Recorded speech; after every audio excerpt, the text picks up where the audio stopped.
नमस्कार दोस्तों, आज के अंक में फिर से 25 प्रश्नों का जीएस प्रश्न देखेंगे।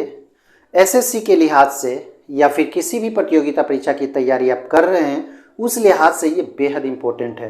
क्वेश्चन का लेवल जो है बहुत स्टैंडर्ड है, सभी परीक्षाओं में ये पूछे जाते हैं, लगभग पूछे जाने की संभावना होती है, या यूँ कहें कि यह परीक्षा का फ्रेंडली क्वेश्चंस हैं। ठीक है, तो एक एक चीज़ों को हम लोग यहाँ पे देखते जाएंगे। अगर आप पेन और कॉपी लेकर बैठते हैं तो नोट डाउन जरूर करते जाएं, नोट जरूर करें, एक एक चीज़ों को हम लोग यहाँ पे समझेंगे। चलिए, पहला प्रश्न कहता है निम्नलिखित में से कौन सुमेलित नहीं है। सुमेलित नहीं है, इसके बारे में सबसे पहले यहाँ पे समझेंगे। तो नौसेना का विद्रोह हुआ था 1946 ईस्वी में। देखिए ये सही है, नौसेना का जो विद्रोह हुआ था 1946 ईस्वी में हुआ था, ये सही है। कांग्रेस सोशलिस्ट पार्टी का गठन हुआ था 1934 ईस्वी में, ये भी देखिए सही है। जयप्रकाश नारायण के द्वारा कांग्रेस सोशलिस्ट पार्टी का गठन किया गया था, ये सही है।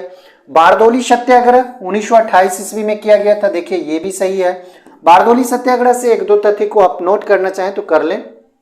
बारदौली जो सत्याग्रह है ये किन से संबंधित है? बारदौली सत्याग्रह जो है ये वल्लभ भाई पटेल से संबंधित है। वल्लभ भाई पटेल, ठीक है, वल्लभ भाई पटेल इन्हें कहा जाता है। ठीक है, इनका नाम है वल्लभ भाई पटेल के नाम इनसे जुड़ा हुआ है। बारदौली सत्याग्रह का जुड़ा हुआ है, 1928 ईस्वी में हुआ था। इन्हें सरदार की उपाधि जो दिया गया था, सरदार की जो उपाधि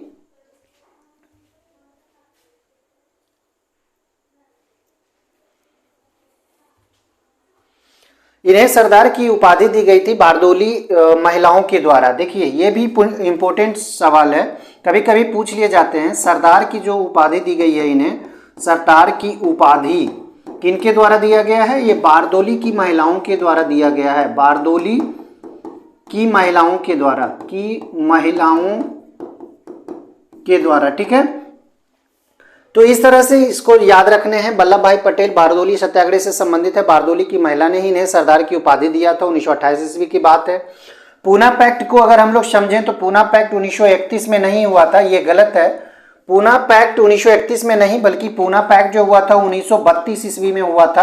किनके किनके मध्य हुआ था ये पूना पैक्ट जो हुआ था? ये भीमराव अंबेडकर, BR अम्बेडकर, ठीक है, अंबेडकर और गांधी जी के बीच में हुआ था। और किनके बीच हुआ था? गांधी जी के बीच में, महात्मा गांधी जी ने, हम लोग कहते हैं गांधी जी के बीच में हुआ था। भीमराव अंबेडकर और गांधी जी के बीच में 1932 ईस्वी में पूना पैक्ट हुआ था।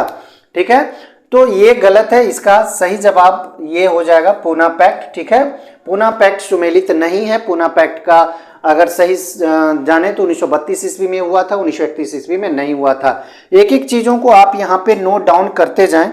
आगे देखेंगे नंबर दूसरा सवाल। दूसरा कहता है निम्नलिखित में कौन टिंडल प्रभाव को प्रदर्शित करता है? टिंडल प्रभाव को प्रदर्शित जो करता है उसे हम लोग देखेंगे। दूध और पानी का मिश्रण, कॉपर सल्फेट का विलयन, स्टार्च का विलयन, नमक का घोल, ये चार प्रकार के ऑप्शंस हैं, आपको बताने हैं कौन सा इसका सही जवाब होगा। तो टिंडल जो प्रभाव उत्पन्न करता है ये स्टार्च का विलयन है। ठीक है, स्टार्च का विलयन जो होता है ये टिंडल प्रभाव को प्रदर्शित करता है। ठीक है, निलंबित कण जो होते हैं इसमें उपस्थित होते हैं, जबकि दूध और पानी का मिश्रण हो या फिर कॉपर सल्फेट का विलयन हो, नमक का घोल है, इसमें अनुपस्थित होता है। यही कारण है कि यह वास्तविक विलयन कहलाता है। ये क्या कहलाता है? ये तीनों को अगर जाने, तीनों को जाने तो ये वास्तविक विलयन के उदाहरण है। वास्तविक विलयन के उदाहरण है। ठीक है, विलयन के उदाहरण है। ठीक है, ये भी वास्तविक विलयन के उदाहरण है। नमक का घोल है, दूध और पानी का मिश्रण है, कॉपर सल्फेट का विलयन है, ये तीनों क्या है? वास्तविक विलयन के उदाहरण है। जबकि स्टार्च का विलयन जो है ये टिंडल प्रभाव को प्रदर्शित करते हैं। ठीक है, याद रखना है इस चीज को। आगे देखेंगे नंबर तीसरा। तीसरा कहता है स्पष्ट दृष्टि की न्यूनतम दूरी होती है, इसे बताना है आपको। स्पष्ट दृष्टि की न्यूनतम दूरी जो होता है वो 25 सेंटीमीटर होता है। 25 सेंटीमीटर, ठीक है, 25 सेंटीमीटर स्पष्ट दृष्टि की न्यूनतम दूरी होती है। अगला नंबर सवाल नंबर चौथा नंबर सवाल हम लोग देखेंगे। चौथा कहता है वनों की कटाई के लिए जो जिम्मेदार प्रमुख कारक है कौन है, ये बताना है। सूखा, ज्वालामुखी विस्फोट, साइक्लोन या फिर कृषि। चार ऑप्शंस में से आपका जो सही जवाब हो जाएगा ये डी हो जाएगा। कृषि के लिए ज्यादातर वनों की कटाई की जा रही है।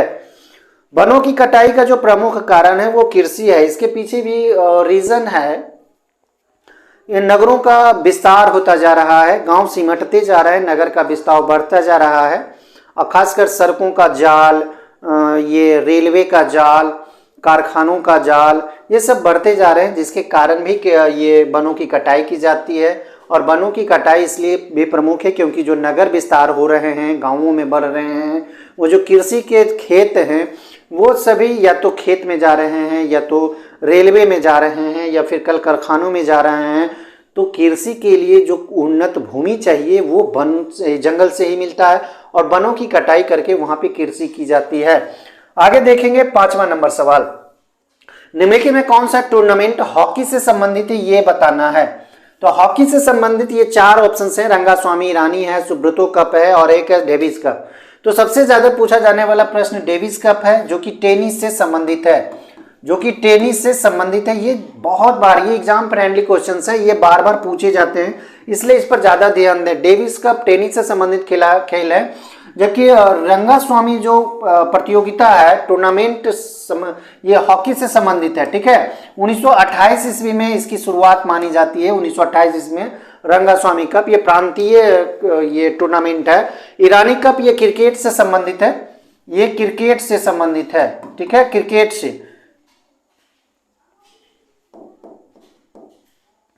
क्रिकेट से संबंधित है। जबकि अगर सुब्रतो कप की बात करें तो ये फुटबॉल से संबंधित है, फुटबॉल से संबंधित है। तो एक एक चीजों को आपको समझते जाने हैं, ठीक है, नोट करते जाने हैं। रंगास्वामी ईरानी कप या फिर सुब्रतो कप, टेनिस कप के लिए ये टेनिस के लिए कौन सा कप, डेविस कप, ये सभी याद रखने हैं। अब देखिए कौन सा युग्म सुमेलित नहीं है, ये 4 ऑप्शन हैं आपको।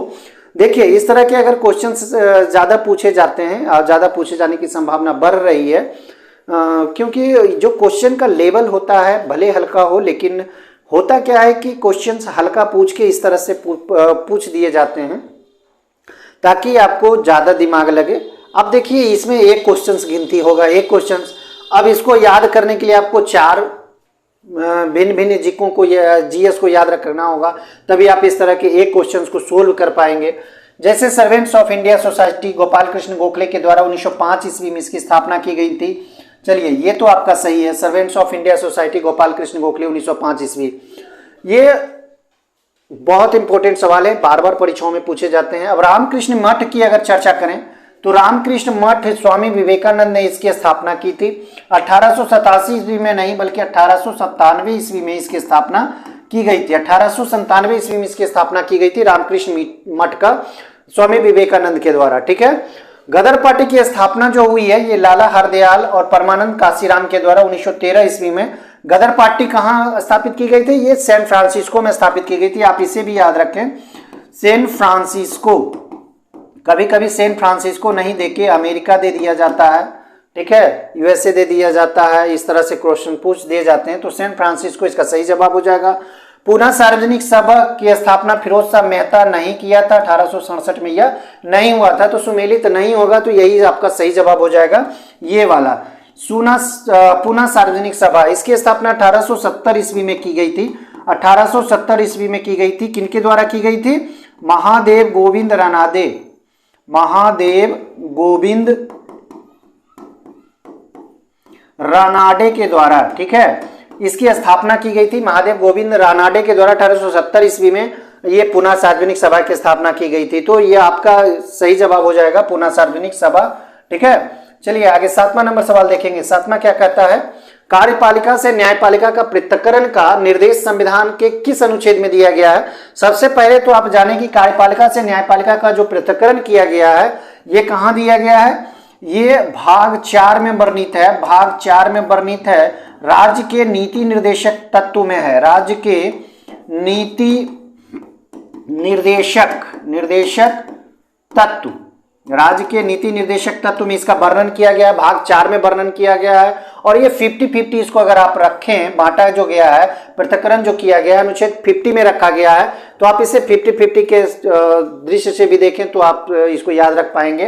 कार्यपालिका न्यायपालिका का पृथक्करण दोनों का बांटवारा तो अनुच्छेद 50 के अनुसार भाग 4 में वर्णित है, राज्य के नीति निर्देशक सिद्धांत या तत्व के अंतर्गत ये है। अगला देखेंगे, भारतीय संविधान का कौन सा अनुच्छेद कुछ मामलों में, ध्यान दें, कुछ मामलों में दोनों सदनों को संयुक्त बैठक का उल्लेख करता है। तो संयुक्त बैठक कौन बुलाता है, सबसे पहले ये जाने संयुक्त बैठक कौन बुलाता है। तो ये बुलाता है राष्ट्रपति। संयुक्त बैठक राष्ट्रपति बुलाता है, ठीक है। कौन बुलाता है, बुलाने का काम बुलाता है कौन, राष्ट्रपति। इसे याद रखें, राष्ट्रपति बुलाता है। और इसका अध्यक्षता कौन करता है, बहुत महत्वपूर्ण ये सवाल है, बार बार परीक्षाओं में ये पूछ लिए जाते हैं, एकदम एग्जाम फ्रेंडली ये क्वेश्चन है। अध्यक्षता कौन करता है, तो लोकसभा के अध्यक्ष। लोकसभा के अध्यक्ष।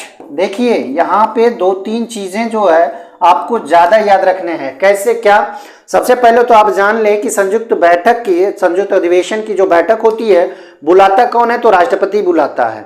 अध्यक्षता कौन करता है, तो लोकसभा अध्यक्ष करता है, ठीक है। कुछ ऐसे मामले होते हैं जिनमें दोनों में अगर तकरार हो जाता है, बात नहीं बन पा रही है, तो संयुक्त बैठक बुलाया जाता है, जिसमें वहां पे कुछ मामलों में जो संयुक्त बैठक जो बुलाया जाता है उसमें मामलों को रफा दफा किया जाता है। रफा दफा करने का मतलब है कि बिल को पास किया जाता है, सदन पे रखा जाता है, उसे सब मिलकर पास करते हैं। तो ऐसी स्थिति में जो अध्यक्षता करता है लोकसभा के अध्यक्ष करते हैं, और यह अनुच्छेद 108 के अंतर्गत आता है। अनुच्छेद 108 में यह वर्णित है, ठीक है। संयुक्त बैठक कहाँ वर्णित है, अनुच्छेद 108 में। बुलाता कौन है, राष्ट्रपति। अध्यक्षता कौन करता है, लोकसभा के अध्यक्ष। तीनों को आप याद कर लें, एकदम बैठा लें दिमाग में। चलिए, मराठा के किस पेशवा के बाद पेशवा पद जो है वो वंशानुगत हो गया। ऑप्शंस आप देख ले, बालाजी विश्वनाथ है, बाजीराव प्रथम है, बालाजी बाजीराव है, माधवराव नारायण प्रथम है। तो ये 4 ऑप्शंस में से आपका सही जवाब जो होगा वो बालाजी विश्वनाथ हो जाएगा। बालाजी विश्वनाथ जो थे ये प्रथम कह सकते हैं पद था जो कि वंशानुगत था। प्रथम पद ये था बालाजी विश्वनाथ, और ये छठा पेशवा थे। ये कौन सा पेशवा थे, छठा पेशवा थे। इसको भी आपको याद रखने हैं, छठा पेशवा के रूप में ये थे बालाजी विश्वनाथ, और इन्हीं से यह पद जो था ये वंशानुगत हो गया था, बालाजी विश्वनाथ। चलिए आगे देखेंगे। 10 जड़त्व के नियम को क्या कहा जाता है, बताइए। ऑप्शंस हैं आपके, गति का पहला नियम, दूसरा नियम, तीसरा नियम, चौथा नियम। तो गति का जो नियम दिया था ये न्यूटन ने दिया था, ये तो आपको याद होगा। गति के नियम किसने दिया था, गति का नियम किसने दिया था, न्यूटन ने दिया था। ये तीनों नियम जो है ये किसने दिया था, न्यूटन के द्वारा दिया गया था नियम। तो जड़त्व का नियम कहा जाता है गति के पहले नियम को, जड़त्व का नियम कहा जाता है, जड़त्व का नियम। अब अगर आप पढ़े होंगे 9-10 में तो यह दिया हुआ है, न्यूटन के पहला नियम क्या कहता है, कोई वस्तु अगर विरामावस्था में है या फिर गति में है तो वह तब तक रहना चाहती है जब तक कोई बाहरी बल आके उसको स्पर्श ना कर दे, या बाहरी बल आके उस पर पुश ना करे, दबाव ना डाले, तो वो जो कहलाता है वो जड़त्व का नियम कहलाता है, या फिर गति का पहला नियम कहलाता है। और पहले नियम से ही बल की परिभाषा प्राप्त होती है, बल की परिभाषा प्राप्त होती है। बल की परिभाषा किससे प्राप्त होती है, पहले नियम से। गति के पहले नियम से ही बल की परिभाषा प्राप्त होती है। तो इसका सही जवाब हो जाएगा गति का पहला नियम। एक एक चीजों को हम यहाँ पे समझाएंगे, डिस्कस करेंगे, ताकि आपको प्रश्न बनाने में कोई प्रॉब्लम ना हो। अब यहाँ पे देखें कौन सा युग्म सही सुमेलित नहीं है ये बताना है। एक तरफ है स्थानीय हवा और एक तरफ है देश जहां ये हवाएं चलती है, ठीक है। अब यहाँ पे हम लोग देखेंगे तो सबसे पहला चिनूक हवा है। चिनूक हवा यूएस यानी कि अमेरिका में चलती है। चलिए ये तो सही है, ये सही हो जाता है। चिनूक जो है ये यूएसए में है। दूसरा है फॉन। फॉन जो है आल्प्स पर्वत पर ये चलता है, आल्प्स पर्वत के ढलानों पर चलने वाला ये हवा है फॉन, ये भी सही है।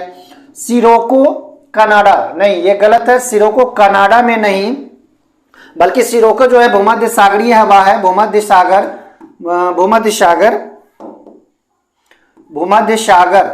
सागर में ये चलने वाली हवा है, भूमध्य सागर में बहने वाली ये हवा है, और ये उठता कहां से है, सहारा से। सहारा मरुस्थल जो है सहारा से यह उठता है सिरोको हवा, जो कि भूमध्य सागर में बहती है। लू जो है ये भारत में चलती है। चलिए ये तो आसान है। तो आपका सही सुमेलित कौन नहीं है, सिरोको, यही आपका सही जवाब हो जाएगा, जो कि भूमध्य सागर में चलने वाली हवा है, ना कि कनाडा में, ठीक है। चलिए आगे देखेंगे। निम्न में कौन सा मूल मात्रक नहीं है, मूल मात्रक यहाँ पूछ रहा है। तो मूल मात्रकों की अगर संख्या की बात करें तो संख्या कितनी है मूल मात्रकों की, ये 7 की संख्या में है, ठीक है, 7 की संख्या में है। मूल मात्रक कितने हैं, 7 हैं।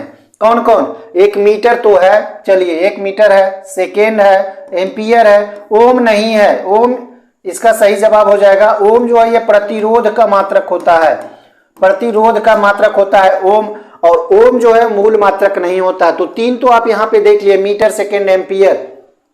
चौथा 1 इसको माने, 2 इसको माने, 3 इसको माने, तो चौथा नंबर क्या है? किलोग्राम है, किलोग्राम है। पांचवा में अगर बोला जाए तो केल्विन है, पांचवा किसे बोला जाता है? केल्विन को। छठा किसको बोला जाता है? कैंडेला को, छठा जो है वो कैंडेला है। सातवां कौन है? मोल है। ठीक है, तो ये 7 जो मूल मात्रक है इसे जरूर आप याद रखें। मीटर है, सेकेंड है, एम्पियर है, किलोग्राम है, केल्विन है, कैंडेला है और एक मोल है। ये 7 जो है मूल मात्रक है, इसको याद रखने हैं। चलिए आगे देखेंगे। कश्मीर घाटी निम्नलिखित में से किन पर्वत श्रेणियों के बीच स्थित है? बताइए। 4 ऑप्शन हैं आपके, चारों ऑप्शन में से आपका सही ऑप्शन कौन होगा?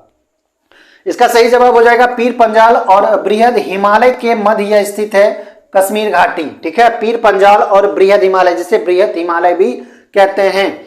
बिहार एवं उत्तर प्रदेश राज्यों की सम्मिलित परियोजना कौन है? बिहार एवं उत्तर प्रदेश की सम्मिलित योजना।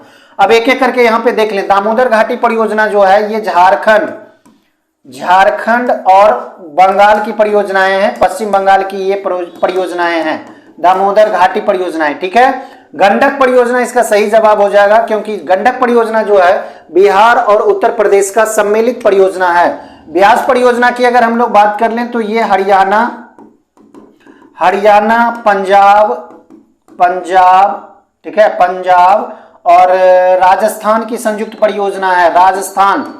राजस्थान की संयुक्त परियोजना है ये ब्यास परियोजना। हीराकुंड की अगर हम लोग बात कर लें तो हीराकुंड ये उड़ीसा के महानदी पर स्थित है, उड़ीसा के महानदी पर ये हीराकुंड परियोजना स्थित है। तो एक एक चीजों को हम यहाँ पे बताते हैं।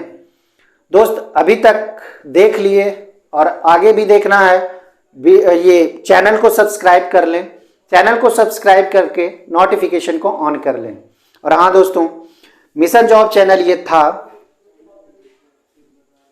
जिसे चेंज कर दिया गया है, क्योंकि यह सर्चिंग में नहीं आ पा रहा था, कुछ वजहों से, कुछ कारणों से यह सर्चिंग में नहीं आ पा रहा था, जिसके कारण से इसका नाम चेंज किया गया और देवांश जीएस के नाम से यह जाना गया।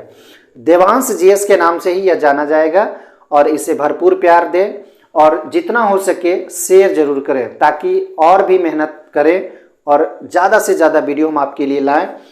तो इस तरह से 14 नंबर सवाल खत्म हुए। 15 नंबर सवाल देखेंगे। 15 नंबर सवाल कहता है भारत के राष्ट्रपति के चुनाव के लिए कौन सी योग्यता आवश्यक नहीं है? तो देखिए, भारत का अगर राष्ट्रपति चुनाव के लिए क्या क्या योग्यता होती है ये हम लोग देखेंगे। तो भारत का नागरिक होना एकदम आवश्यक है।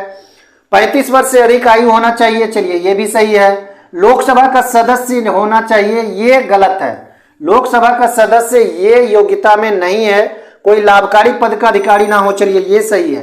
तो आपका सही जवाब हो जाएगा लोकसभा का सदस्य।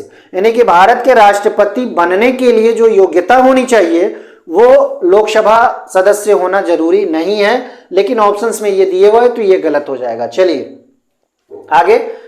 आगा खां पैलेस भारत के किस राज्य में स्थित है? आगा खां पैलेस सिर्फ ये बताना है। तो ये पुणे में है, महाराष्ट्र राज्य में, पुणे में स्थित है। ये आगा खां पैलेस कहाँ है? पुणे में स्थित है, महाराष्ट्र में। चलिए आगे। सर्व शिक्षा अभियान किस वर्ष में शुरू किया गया था? तो यह 2001 ईस्वी में शुरू किया गया था सर्व शिक्षा अभियान, अटल बिहारी वाजपेयी के द्वारा। अटल बिहारी वाजपेयी उस समय प्रधानमंत्री थे, बिहारी वाजपेयी के द्वारा यह शुरू किया गया था 2001 ईस्वी में। और उस समय सर्व शिक्षा अभियान इन्हीं के द्वारा शुरुआत की गई थी, अटल बिहारी वाजपेयी के द्वारा। और उस समय जो प्रधानमंत्री थे अटल बिहारी वाजपेयी थे। 2001 ईस्वी में यह 86वां जो संविधान संशोधन हुआ था, संविधान संशोधन जो हुआ था, ठीक है, कब? 2001 में। तो इसके तहत क्या दिया गया था? 6 से 14 वर्ष के जो आयु के बच्चे हैं, 6 से 14 वर्ष के जो आयु के बच्चे हैं उनको मुफ्त में शिक्षा देना है, मुफ्त शिक्षा। तो इसके लिए यह सर्व शिक्षा अभियान शुरू किया गया था 2001 ईस्वी में, और यह शुरू किया था अटल बिहारी वाजपेयी ने। चलिए आगे। नील विद्रोह एक कृषक आंदोलन है जो कि बंगाल में हुआ था। कब शुरू हुआ ये बताना है। तो यह 1859 ईस्वी में शुरू किया गया था।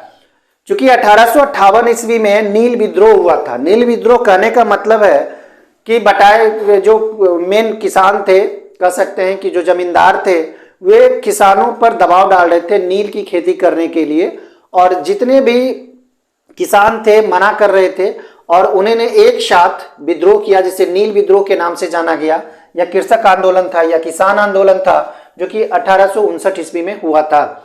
किस अधिनियम ने भारतीय परिषद को समाप्त कर दिया? चलिए ध्यान से देखें, चार्टर अधिनियम 1853, भारत सरकार अधिनियम 1935, यही आपका सही जवाब हो जाएगा, आगे चलने का जरूरत नहीं है। भारत सरकार अधिनियम 1935 ने भारतीय परिषद, जो कि 1858 में आया था, 1858 ईस्वी में आया था, इसे समाप्त कर दिया। भारतीय परिषद 1858 ईस्वी में, चूंकि 1857 ईस्वी में जो क्रांति हुई थी भारत में, उसके बाद 1858 ईस्वी में यह भारतीय परिषद लाया गया था। इसमें क्या किया गया था, जो कंपनी शासन कर रहे थे, कंपनी के शासन को समाप्त किया गया और डायरेक्टली जो क्राउन के हाथ में चला गया। यहाँ का जो शासन था वो क्राउन के हाथ में चला गया। क्राउन मतलब इंग्लैंड में चला गया, इंग्लैंड वहां से शासन करते थे। ढेर सारे चीजें यहाँ पे परिवर्तित हुई थी। वायसराय यहाँ 1858 ईस्वी में बन गया, पहले गवर्नर जनरल के नाम से जाना जाता था, वायसराय हुए। तो 1858 ईस्वी में जो गवर्नर था, अंतिम गवर्नर, वो लॉर्ड कैनिंग था। इसे भी आप याद रखें, अंतिम गवर्नर जनरल था भारत का, और प्रथम वायसराय था, प्रथम वायसराय था ये, प्रथम वायसराय और अंतिम गवर्नर जनरल, अंतिम गवर्नर था। ठीक है, तो ये भी पॉइंट वाली बात है, इसे जरूर नोट कर लें। आगे देखेंगे 20वां नंबर सवाल। 20वां कहता है वल्लभी मंदिर की वास्तुकला किस शैली की उपश्रेणी है? तो ये नागर शैली में है, क्योंकि वल्लभी जो मंदिर है ये उत्तर भारत में है, द्रविड़ शैली दक्षिण भारत की शैली है, और दोनों को अगर मिला दें, द्रविड़ शैली और नागर शैली दोनों को अगर मिला दें तो वो बेसर शैली के नाम से जाना जाता है। ठीक है, आगे देखेंगे 21, राजनीति का कौन सा निदेशक सिद्धांत अंतरराष्ट्रीय शांति और सुरक्षा को बढ़ावा देने से संबंधित है? तो ये अनुच्छेद 51 है, भाग 4 है। राज्य के नीति निर्देशक सिद्धांत के अनुसार शांति और सुरक्षा को बढ़ावा देने से संबंधित है अनुच्छेद 51। बाह्य से चरक द्वारा रचित चरक संहिता की विषय वस्तु पूछ रहा है। चरक संहिता में आयुर्वेद से संबंधित चीजों को लिखा गया है, और ये चरक जो है ये कनिष्क के दरबारी थे। कनिष्क शासन के दरबारी थे, कनिष्क जो शासक था के दरबारी थे। ठीक है, दरबारी थे। ये एक क्या थे? आयुर्वेद वैद्य कह सकते हैं। आगे देखेंगे 23, भारत रत्न पुरस्कार प्राप्त करने वाली पहली महिला कौन है? पहली महिला की यहाँ पे चर्चा की जा रही है। तो भारत रत्न 1954 ईस्वी में शुरुआत की गई है। भारत रत्न की शुरुआत कब की गई है? शुरुआत की हम यहाँ पे चर्चा करें तो ये 1954 ईस्वी में की गई है। मदर टेरेसा को भारत रत्न पुरस्कार दिया गया है 1980 ईस्वी में। इंदिरा गांधी को दिया गया 1971 ईस्वी में। लता मंगेशकर को दिया गया है 2001 ईस्वी में। सरोजिनी नायडू को अभी तक भारत रत्न पुरस्कार नहीं मिला है। तो भारत रत्न पुरस्कार प्राप्त करने वाली पहली महिला अगर जाने तो इंदिरा गांधी है, जिन्हें 1971 ईस्वी में दिया गया था। ठीक है, इंदिरा गांधी को 1971 ईस्वी में भारत रत्न दिया गया था। तो सबसे पहली महिला इंदिरा गांधी हो गई। ठीक है, चलिए आगे देखेंगे 24, प्रांतीय सरकारों का गठन निम्नलिखित में से किस अधिनियम के तहत किया गया था? तो वो अधिनियम था 1935 का अधिनियम। 1935 के अधिनियम के तहत प्रांतीय सरकारों का गठन किया गया था। हालांकि जो भारत का संविधान है, भारत का संविधान का अधिकतर जो उसमें अनुच्छेद है, कानून है, जितनी भी कह सकते हैं जो भी अनुच्छेद है, ये सारा कहां से लिया गया है? 1935 के अधिनियम से ही लिया गया है। तो 1935 का एक कह सकते हैं कि कॉपी है। ठीक है, कुछ आयरलैंड से लिया गया, कुछ दक्षिण अफ्रीका से, कुछ जर्मनी से, कुछ जापान से, कुछ अमेरिका से, कुछ इंग्लैंड से, इस तरह से इकट्ठा किया गया है। आज का अंतिम सवाल देख लेंगे 25 नंबर सवाल। किसने एक तरफ संस्कृत मुद्रा लेख के साथ चांदी के सिक्के निर्मित किए थे? ठीक है, तो ये कौन थे? महमूद गजनबी थे। महमूद गजनबी संस्कृत के मुद्रा लेख चांदी का सिक्का चलाए थे, जिसमें एक तरफ क्या रखे हुए थे? संस्कृत का अभिलेख था। महमूद गजनबी ने इसे शुरू किया था। ठीक है, तो दोस्तों आज का सेशन कैसा लगा, क्लास कैसा लगा, लाइक और कमेंट करके हमें जरूर बताएं। लाइक और कमेंट जरूर करें। धन्यवाद।